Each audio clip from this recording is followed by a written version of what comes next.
If you take these steps alone, you're going to be way ahead of your competition, and this will help you to scale. In your business, the things that you do repetitively that you may think are one-off, they may not be.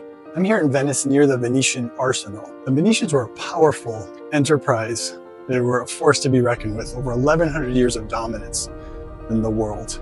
And this was their capital, Venice, Italy. What's interesting about the Venetians, the thing that set them apart and that you could apply to your own business is that they were the first ones that were able to actually use production in an assembly line fashion for their boat building.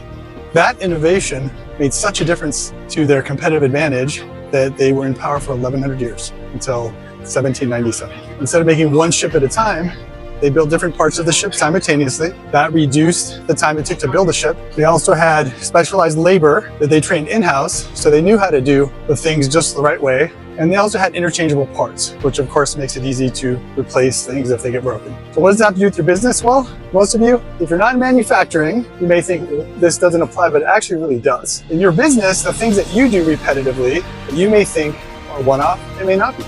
So what can you do? You can start to think of all your processes, break them down into simpler components, like the way you do your accounting or the way you process your orders or you provide your services, depending on the kind of business you're in. And you can start to standardize them. You can start to delegate those parts to different people, and you can create standard operating procedures. So they don't have to be really complicated.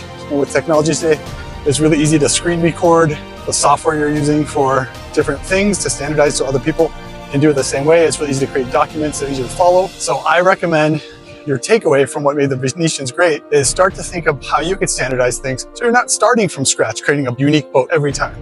You're actually having people follow and build upon the process, and someone should own each standard operating procedure, and someone should update it as appropriate and make it simple so people can follow it. If you take these steps alone, you're going to be way ahead of your competition, and this will help you to scale. I mean, you may not have your business last for 1,100 years, but you'll definitely beat any competitor who isn't taking advantage of standardizing standard operating procedures and simplifying complex tasks into more basic ones so that you can start to train people around those basic steps. Thank you so much. If you have any comments or thoughts on this, please share.